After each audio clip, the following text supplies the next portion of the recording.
Sports Office, another episode, and this time we're hanging out with the big boss over at UNM Athletics, of course, Vice President of Athletics, Paul Krebs, and I just like to say Athletic Director.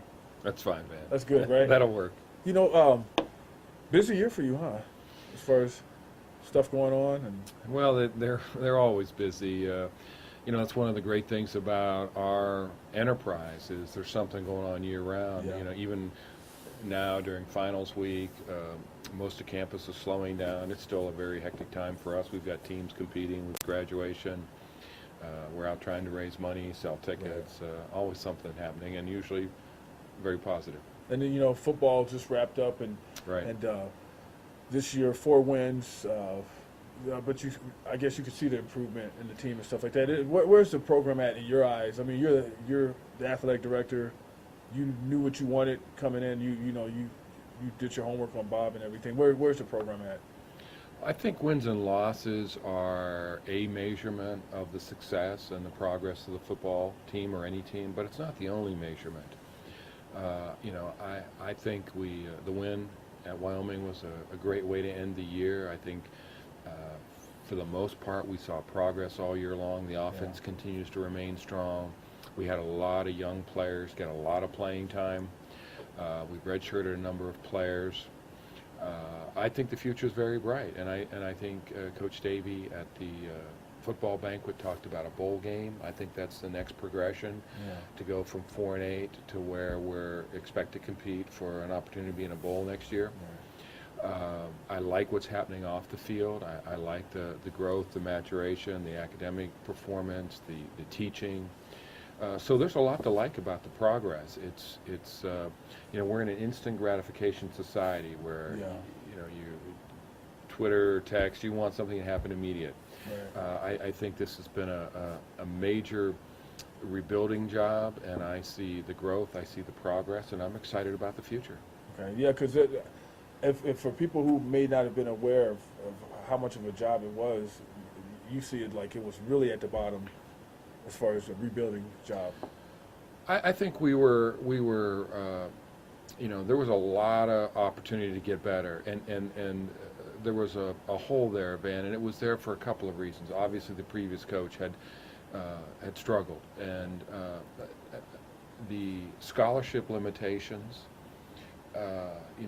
It's 3-4 years later that you pay for those, because as you look around, we've had little in terms of depth of junior and senior and fifth-year senior. And you look at the teams in our league that are successful, or any league that are successful, for the most part, they're dominated by 4th and 5th-year players. They're bigger, they're stronger, they're acclimated, they've been in the system for a while. So we had some hurdles, and I think those are behind us now. We're at 85 scholarships. As we head to next year, you're going to see probably one of the larger upper class teams we've had in a while in terms of the distribution of juniors and seniors.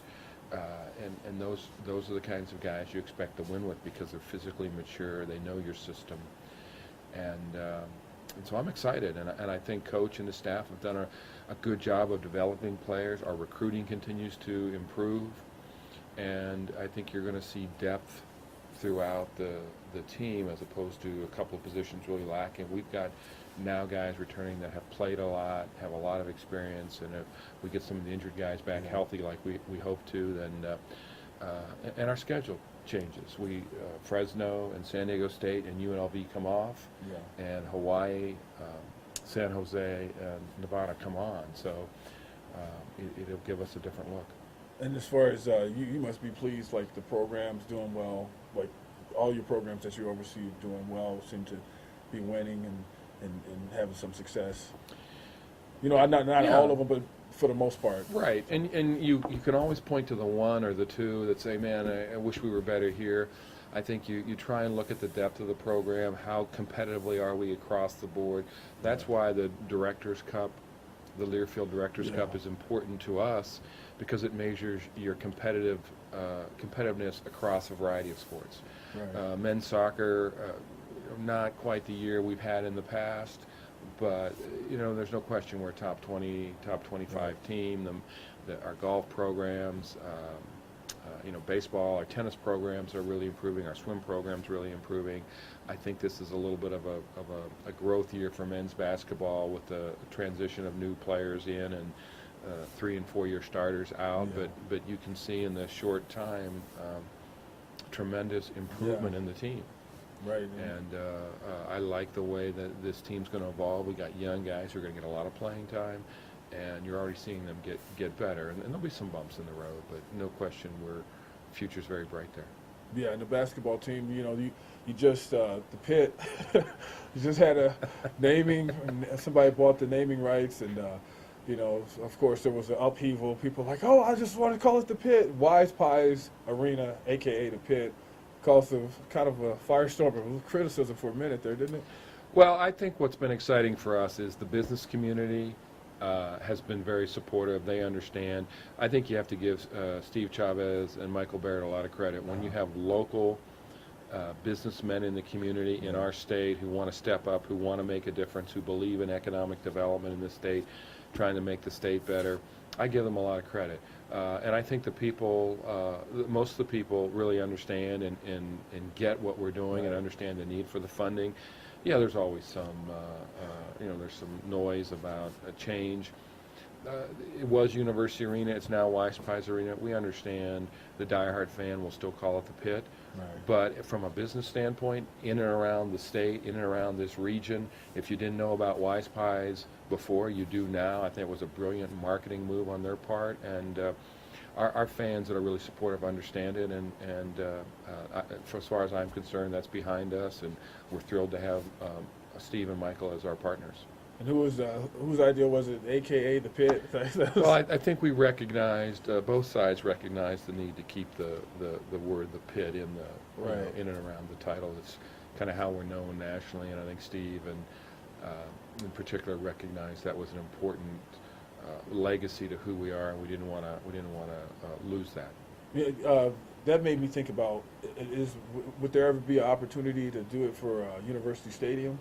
Like if you guys want to expand the stadium or anything like that, would there be like naming rights, or is it out there now and somebody just hadn't bought it yet? Like Van Tate Stadium. That's right. When we're done here, if you'll write me a check, we'll. Yeah. Don't cash it though. I think there's two thoughts, Van. I think one is there's a need to recognize that as our costs continue to increase and some of the issues that are out there in college athletics, full cost of attendance, paying athletes for their likeness, tuition costs go up, cost of living goes up, that we need to continue to find resources to fund our program. And so things like naming rights are happening all over the country, and or additional private support, whether it's in the form of naming rights, endowments, major gifts. All those things are really important. I think there's the commercialism that is an outgrowth of that causes people some heartburn, and I think there's a little frustration with the degree of commercialism that is creeping into college athletics, but it's somewhat necessary in order to fund the kind of programs and be nationally competitive. Naming rights for the baseball stadium, the football stadium, all those possibilities are out there. We actually have had some people express some interest based upon the Wise Pies gift that have called and expressed some interest in some of our other facilities. So as the football facilities get up, then you probably have other conferences wanting to add you. Like I've heard people talk about it since this thing with the Big 12 when TCU and Baylor being left out of the last four, and they were saying that they needed to have a championship game. They need to add a couple, a different school, and somebody said New Mexico. What is there a possibility that ever something like that could happen, or what do you think? I think any business, anybody wants to improve, get better, and improve their positioning. And so if we had a chance to go to the Big 12 or the Pac-12, would we go? You bet.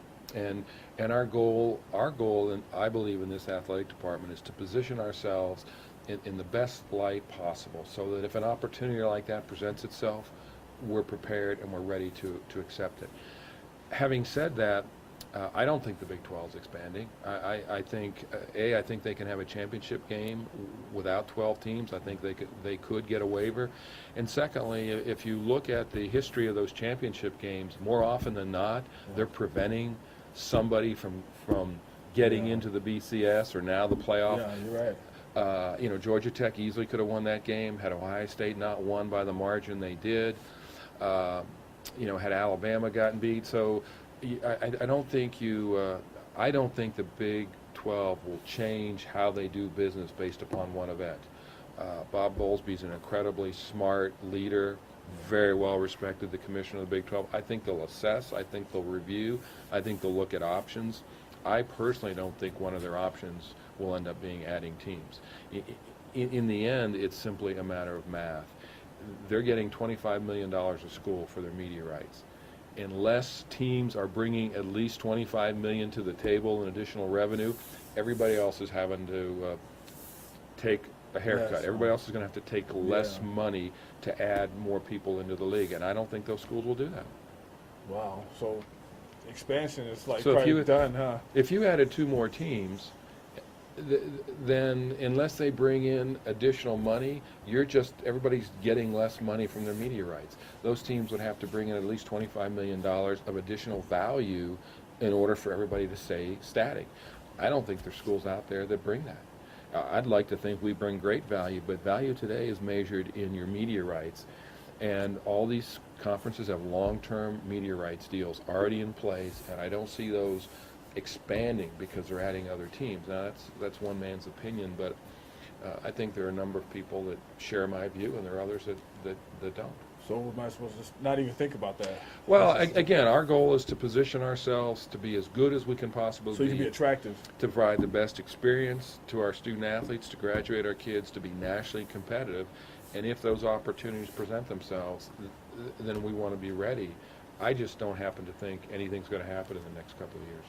You need a women's soccer coach still. How's that going? It's going great. There are a lot of interest nationally and locally. We have a number of people who either have applied or we've tried to recruit to consider the job. There's a committee including a number of folks in our department and some folks around the university that are reviewing and vetting those resumes now. The hope is to really get down to 3 or 4 folks, bring them in for interviews, and get somebody actually on board by the end of January. It's with the holiday, Thanksgiving, and now Christmas. It's a little choppy to schedule and get people in, but we're getting close to getting down to 3 or 4 what we believe to be the top candidates, and the hope is to have somebody actually on site by the end of January, if not beginning of February. Now I know Kit had some success and stuff like that, but like with all the things, was it a matter of all the things all the off the field issues kind of gave you, was concerning and this is a fresh start? Was that kind of the thought? Let's go ahead and just clean the slate and start over? Or? I don't think it was any one particular instance. It was really a matter or a belief that we should be the best program in the Mountain West. We should consistently compete for, and our goal should be to win conference championships. And I thought the program had stagnated. In my opinion, we were good, but we weren't the best program in the league. We were kind of stuck and good, but not really great. And I think the women's soccer program has many of the same attributes and reasons that we should be nationally competitive like the men do, from facilities to fan base to quality athletes in that sport in this state. And so I believe that our program should be better than it was, and so we made the change. But it wasn't a particular incident. It was really the totality of where the program is and where I thought it could go. Well, here's the toughest question of them all.